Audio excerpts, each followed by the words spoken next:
అందరికీ praise the lord. ఈ సమయంలో దేవుని వాక్కు మనతో ఇలాగూ మాట్లాడుతుంది. కీర్తనల గ్రంథం 50:23లో వ్రాయబడి ఉంది, స్తుతి యాగము అర్పించువాడు నన్ను మహిమపరుచుచున్నాడు అని.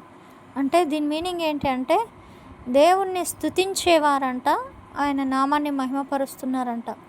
స్తుతించడం అంటే దేవుణ్ణి పొగడడం, స్తుతించడం అంటే దేవుణ్ణి ఆరాధించడం. ఆయన మన జీవితంలో చేసిన ఎన్నో మేళ్ళను బట్టి ఆయన నామాన్ని మనం గణపరచడం. మరి ఈ రోజుల్లో దేవుని యొద్దకు అందరూ వెళ్తున్నారు, వారి వారి అవసరతల కోసం, వారి అక్కరల కోసం ప్రార్థిస్తున్నారు. కనికరించే దేవుడు కదండి మన దేవుడు.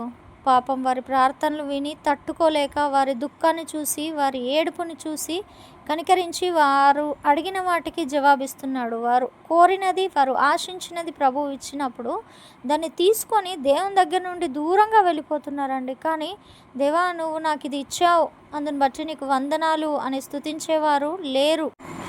మరి మనకు ఎవరైనా సహాయం చేసినప్పుడు తిరిగి అది రిటర్న్ ఇచ్చినప్పుడు మరి మనము థ్యాంక్స్ చెప్తే వాళ్ళు ఎంత హ్యాపీ ఫీల్ అవుతారండి కదా. మనుషులమైన మనమే ఏదైనా ఎవరి దగ్గర నుండి అయినా సహాయం పొందుకున్నప్పుడు తిరిగి రిటర్న్ ఇచ్చినప్పుడు థ్యాంక్స్ చెప్తే ఎంతో సంతోషిస్తాం. మరి దేవుడు మనకు చేసిన మేళ్ళను బట్టి, మరి దేవా, నువ్వు నా జీవితంలో ఈ కార్యం చేసావు, నాకు గర్భఫలం ఇచ్చావు, నా వివాహం జరిగించావు, నాకు చక్కటి జాబ్ ఇచ్చావు, నాకు చక్కటి గృహాన్ని ఇచ్చావు అని స్తుతించేవారు తక్కువగా ఉన్నారండి. మరి దేవుణ్ణి స్తుతించేవారంటే ఆయనకి ఇష్టం, దేవుణ్ణి మహిమపరిచేవారంటే ఆయనకి ఇష్టం.